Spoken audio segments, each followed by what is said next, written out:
কিন্তু একটা জিনিস মনে রাখতে হবে যে সব প্যাসেজ যেমন একরকম না, সব রিডিং এর স্টোরিও একরকম না। তো যেহেতু এখানে স্টোরিটাও একরকম না, কোয়েশ্চেনও একরকম না, তো সব জায়গায় যে ওইসব ট্রিক্স ইউজ হবে এটাও কিন্তু না। ঠিক আছে? হ্যালো এভরিওয়ান, আজকে রিডিং নিয়ে কিছু টিপস আপনাদের সাথে শেয়ার করছি। যারা রিডিং এ ভালো করতে পারছেন না বা রিডিং অনেকটা কঠিন মনে হচ্ছে, রিডিং এ আপনাদের ব্যান্ড স্কোর গুলা কম আসতেছে, তাদের জন্য আজকে 10টা টিপস শেয়ার করব, যেগুলা আপনারা তাদের সাথে মিলিয়ে নিবেন এবং ওইখানে যদি ওই বিষয়গুলোতে যদি আপনাদের ল্যাকিংস থাকে তাহলে আপনারা রিডিং এ ভালো ব্যান্ড স্কোর পাবেন না। ঠিক আছে? সো অবশ্যই ওই বিষয়গুলোতে আগে আপনাদের এক্সপার্টিস আনতে হবে। দেন আপনারা রিডিং এ ভালো একটা স্কোর আশা করতে পারবেন। সো আমি আশা করব যে আজকের ক্লাসটা আপনারা মনোযোগ দিয়ে দেখবেন। টিপস গুলো ভালো করে শুনবেন। তারপর ওইখানে আপনাদের আ যে প্রবলেমস গুলো আছে ওইখানে সর্ট আউট করার চেষ্টা করবেন। দেন আপনারা আশা করব যে আমি আশা করব যে আপনারা একটা ভালো রিডিং এর স্কোর আনতে পারবেন। সো এখানে আজকে কিছু অবশ্যই আমরা কিছু ইম্পোর্টেন্ট তথ্য দিব, যেগুলো আপনারা হচ্ছে নরমালি হয়তোবা অনেক জায়গায় নাও পেতে পারেন। ঠিক আছে? সো ১ম যে আমাদের টিপসটা থাকবে আইএলটিএস এর রিডিং এ ভালো করতে গেলে, আইএলটিএস এর রিডিং এ ভালো করতে হলে ১ম এ যে বিষয়টা লাগবে আপনাকে, এই যে এখানে একটা প্যাসেজ আছে। ঠিক আছে? এই যে এত বড়, বড় প্যাসেজ গুলো আছে। এই প্যাসেজ গুলোর মধ্যে যে সেন্টেন্স গুলো আছে, আপনারা যদি এই সেন্টেন্স গুলা পড়ে না বুঝতে পারেন, তাহলে আপনারা কখনোই রিডিং এ ভালো কিছু আশা করতে পারবেন না।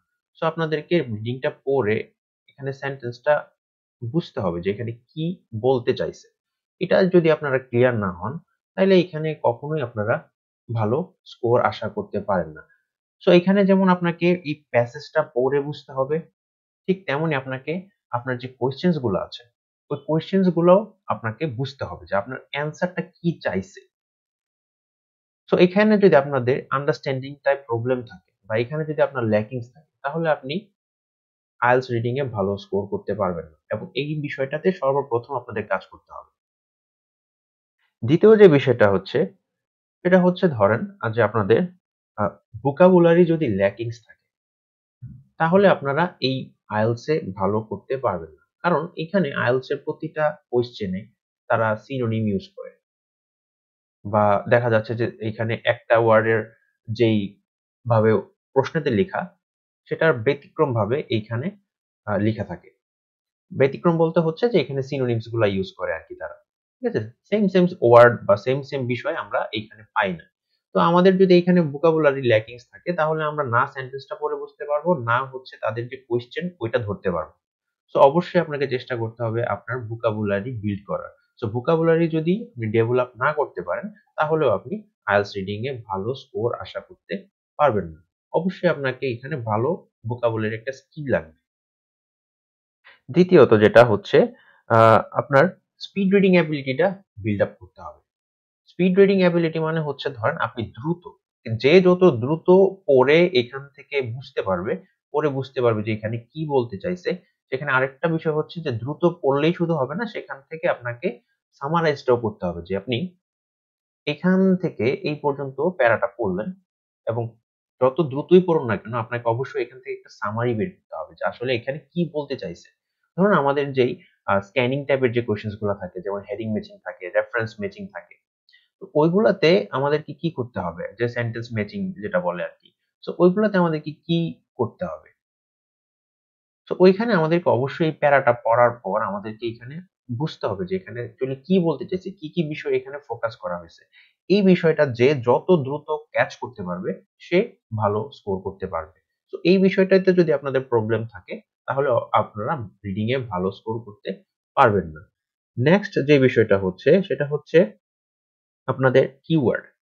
কিওয়ার্ডিং যদি আপনাদের ঠিকঠাক না হয়, ধরুন একটা প্রশ্ন এখানে আছে, এখান থেকে এখানের যে অ্যান্সারটা এটা কি হতে পারে, সেটার কিওয়ার্ডস কোনটা এখানে সবচেয়ে বেশি ইম্পোর্টেন্ট, এই বিষয়গুলো যদি আপনি না ঠিক করতে পারেন, তাহলেও আপনি রিডিং এ ভালো স্কোর করতে পারবেন না। সো এখানে অনেকগুলা ফ্যাক্টর কাজ করে। একটা রিডিং সেকশনে ভালো করতে গেলে অনেকগুলা ফ্যাক্টর কাজ করে। যেখানে আমাদেরকে একটা ধরে আমাদেরকে ইমপ্রুভ করে তারপর আমাদের আশা করতে হয় যে না আমরা একটা ভালো রিডিং স্কোর পাবো। কিন্তু সেটা না করে আমরা কি করি? আমরা এই যে প্রতিনিয়ত প্রচুর টিপস অ্যান্ড ট্রিকস শেয়ার করে যারা এখানে এটা থাকলে এখানে ওটা হবে। কিছু কোয়েশ্চেনে দেখা যায় যে এখানে আচ্ছা এই লেখাটা আছে, প্যাসেজে গিয়ে ওইখান থেকে এই ভাবে বের করে ফেলবেন। কিন্তু একটা জিনিস মনে রাখতে হবে যে সব প্যাসেজ যেমন একরকম না, সব রিডিং এর স্টোরিও একরকম না। তো যেহেতু ওইখানে স্টোরিটাও একরকম না, কোয়েশ্চেনও একরকম না, তো সব জায়গায় যে ওইসব ট্রিক্স ইউজ হবে এটাও কিন্তু না। ঠিক আছে? সো এটা একটা প্রসেস থাকে। অনেকের অনেক রকমের প্রসেস থাকে। বাট এটা অ্যাকচুয়ালি সব জায়গায় কাজ করবে না। তো যেহেতু এই টিপস অ্যান্ড ট্রিকস গুলা উপরে আপনারা একদম বেশি যদি রিলাই করেন তাহলে আপনাদের স্কোর ভালো আসবে না। তো এখানে আপনারা যতটুকু আ ইমপ্রুভ করার জন্য যতটুকু টিপস হচ্ছে প্রয়োজন ততটুকু আমাদের ইউজ করা উচিত। যেখানে কিভাবে সময়কে কমিয়ে আমরা বিষয়টাকে ভালোভাবে এপ্লাই করতে পারি। কিন্তু এইরকম কিছু টিপস অ্যান্ড ট্রিক শেয়ার করা যেটা হচ্ছে কোন শব্দ থাকলে এটা এটা ওইখানে থাকবে, কোন শব্দ না থাকলে কি হবে? এই বিষয়গুলাতে যদি আমরা ওভার রিলাই হয়ে যাই, দেন আমাদের এটা প্রবলেম হবে। আমাদের দেখতে হবে যে কিভাবে সময়টা বাঁচানো যায়, কিভাবে দ্রুত আন্ডারস্ট্যান্ডিং এর ব্যাপারটা ক্লিয়ার করা যায়, কোন কিওয়ার্ডস টা পিক করলে দ্রুত হচ্ছে আমাদের অ্যান্সারটা পিক করা যাবে। ওইসব বিষয়গুলো আমাদেরকে খেয়াল রাখতে হবে। তারপর কিছু টিপস আছে বা টেকনিকস আছে যেগুলো আমাদের সময়কে বাঁচানোর জন্য এপ্লাই করা উচিত। বাট এমন কোনো কিছুতে চলে যাবেন না যেটা হচ্ছে এইটা থাকলে এটা হবে, এটা থাকলে এটা হবে, এরকম কোনো কিছুতে বেশি রিলাই করা উচিত না। ঠিক আছে? সো এই জিনিসটা অবশ্যই এভয়েড করার চেষ্টা করবেন। সবচেয়ে বেটার যে আউটপুটটা আপনাকে দিবে আপনি যত দ্রুত পড়ে বুঝতে পারেন এবং যত দ্রুত আপনি এখান থেকে অ্যান্সারটা পিক করতে পারেন সেটাই। তারপর হচ্ছে আমাদের টাইম। টাইমের ব্যাপারটা যদি খেয়াল না রাখেন, তাইলে হচ্ছে আমাদের এখানে রিডিং এ ভালো স্কোর আশা করা যাবে না। ১ম প্যাসেজটায় মোটামুটি ১৫ থেকে ১৬ মিনিট বা এর বেশি হলে সর্বোচ্চ ১৮ মিনিট ইউজ করতে পারেন। ২য় প্যাসেজের জন্য এরকম। তো এইভাবে যদি আপনি টাইমটা ম্যানেজ না করতে পারেন এবং ওইভাবে যদি প্র্যাকটিস না করতে পারেন, তাহলেও আপনি এই আপনার রিডিং এ ভালো স্কোর করতে পারবেন না। দেন হচ্ছে আপনার যখন রিডিং প্যাসেজ এ যাই, তো রিডিং প্যাসেজ এ যাওয়ার সময় আমরা কি করি? আমরা এখানে দেখা যায় যে এই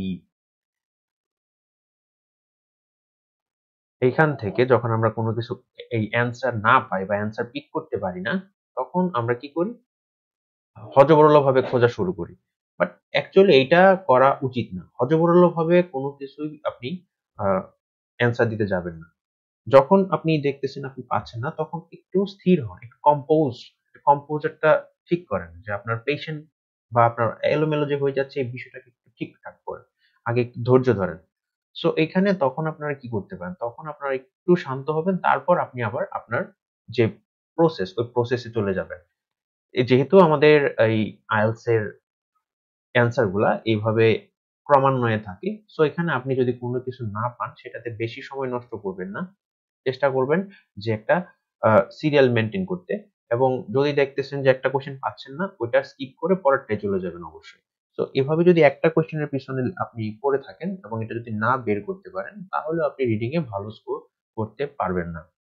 তো এখানে আসলে অনেকগুলা বিষয় আজকে বললাম। যদি সবগুলা পিক না করতে পারেন, ভিডিওটা আবার দেখবেন, ক্লাসটা আবার দেখবেন। তাহলে এখানে আপনি অবশ্যই বিষয়গুলা সম্বন্ধে ক্লিয়ার হবেন এবং দেখুন যে আপনার মধ্যে কি বিষয়ে ল্যাকিংস আছে যেটা আপনার এই রিডিং এ ভালো স্কোর তুলতে বাধা হিসেবে কাজ করছে। তো ওইটাতে কাজ করুন এবং আপনার রিডিং এ আশা করি আপনার ভালো স্কোর করতে পারবেন আরকি। ঠিক আছে? সো এই হচ্ছে এই রিডিং টিপস। সো আপনারা আপনাদের প্রিপারেশন এপ্লাই করে দেখবেন কেমন হয়। আর বাকিটা আমাকে জানাবেন যে আপনাদের এগুলা উপকারে আসছে কিনা। ঠিক আছে? ধন্যবাদ সবাইকে।